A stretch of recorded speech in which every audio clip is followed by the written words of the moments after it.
ಆರ್ಮ್ಸ್ನ build ಮಾಡೋಕ್ಕೋಗಿ over workout ಮಾಡ್ತಾಯಿದ್ದೀವಿ. Hi ನಮಸ್ತೆ, ಇದು ಸ್ಕಲ್ಡ್ ಫೇಸ್ನ 12ನೇ ದಿನ. ಇವತ್ತು ಆರ್ಮ್ಸ್ ಡೇ. ಇವತ್ತು complete arms day. Biceps, triceps and fore ಆರ್ಮ್ಸ್ನ ವರ್ಕೌಟ್ ಮಾಡ್ತಾಯಿದ್ದೀನಿ.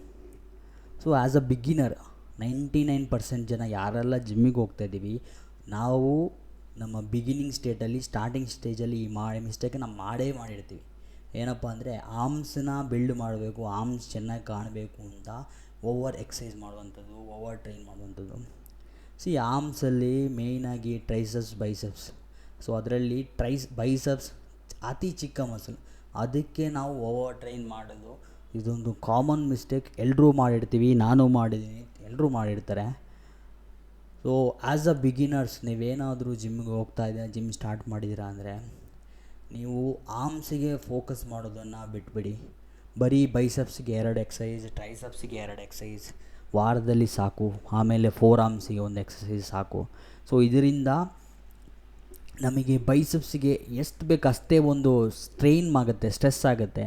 ಆಮೇಲೆ ಆರ್ಮ್ಸ್ ಎಲ್ಲ ಎಕ್ಸಸೈಸ್ಗಳೆಲ್ಲ ಅಪ್ಪರ್ ಬಾಡಿ ಎಕ್ಸಸೈಸ್ಗಳಲ್ಲಿ ಇನ್ವಾಲ್ವ್ಮೆಂಟ್ ಆಗೋದು ಆರ್ಮ್ಸೇ, triceps, biceps, forearms. So ಅದಕ್ಕೋಸ್ಕರ ಆ್ಯಸ್ ಅ ಬಿಗಿನರ್ಸ್ ನೀವು ಆರ್ಮ್ಸಿಗೆ ಅಷ್ಟೊಂದು ಹೆವಿ ಟ್ರೈನ್ ಮಾಡೋಂಥ ಅಗತ್ಯ ಇಲ್ಲ.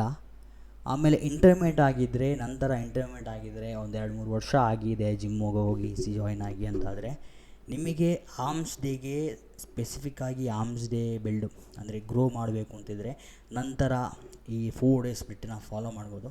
ಸೊ ಇದರಲ್ಲಿ ನಮಗೇನಾಗುತ್ತಪ್ಪ ಅಂದರೆ ಇಲ್ಲಿ ನಾವು ಓವರ್ ಟ್ರೈನ್ ಮಾಡಲ್ಲ, ಬಟ್ ಪರ್ಟಿಕ್ಯುಲರಾಗಿ ಆರ್ಮ್ಸಿಗೆ ನಾವು ಪರ್ಟಿಕ್ಯುಲರ್ ಡೇನ ಫಿಕ್ಸ್ ಮಾಡಿರೋದ್ರಿಂದ ನಮಗೆ ನಮ್ಮ ವೀಕೆಸ್ಟ್ ಮಸಲ್ನ ಅಂದರೆ ಬೈಸೆಪ್ಸ್ ಆಗಿರ್ಬೋದು, ಫೋರ್ ಆರ್ಮ್ಸ್ ಆಗಿರ್ಬೋದು, ಇಲ್ಲ ಟ್ರೈಸೆಪ್ಸ್ ಆಗಿರ್ಬೋದು, ಅದನ್ನು ಟ್ರೈನ್ ಮಾಡ್ಬೋದು. ಸೊ ಇದರಲ್ಲಿ ರಿಸಲ್ಟ್ ಇದೆ, ಇದನ್ನು ಫಾಲೋ ಮಾಡ್ಬೋದು. ಎಸ್, ಅದಾದಮೇಲೆ ಇನ್ನು ಪ್ರೋ ಲಿಫ್ಟರ್ಸ್ ಅಂದರೆ ಅಡ್ವಾನ್ಸ್ ಲಿಫ್ಟರ್ಸ್ ಏನಾದರೂ ಇದ್ದರೆ, ಸೊ ನಿಮಗೆ ನನ್ನ ಕಡೆಯಿಂದ ಯಾವುದು ಟಿಪ್ಸ್ ಇಲ್ಲ ಬ್ರೋ. ನಿಮ್ಮದೇ ಏನಾದರೂ ಟಿಪ್ಸ್ ಇದ್ದರೆ ನನಗೆ ಕಳಿಸಿ, ನಾನು ಅದನ್ನು ಫಾಲೋ ಮಾಡ್ತೀನಿ. ಆಮೇಲೆ thank you so much video ನೋಡಿದ್ದಕ್ಕೆ. ಆಮೇಲೆ ಸಬ್ಸ್ಕ್ರೈಬ್ ಮಾಡಿ, ಸಪೋರ್ಟ್ ಮಾಡಿ ಅಂತ ಕೇಳ್ಕೊಳ್ತೇನೆ. Thank you.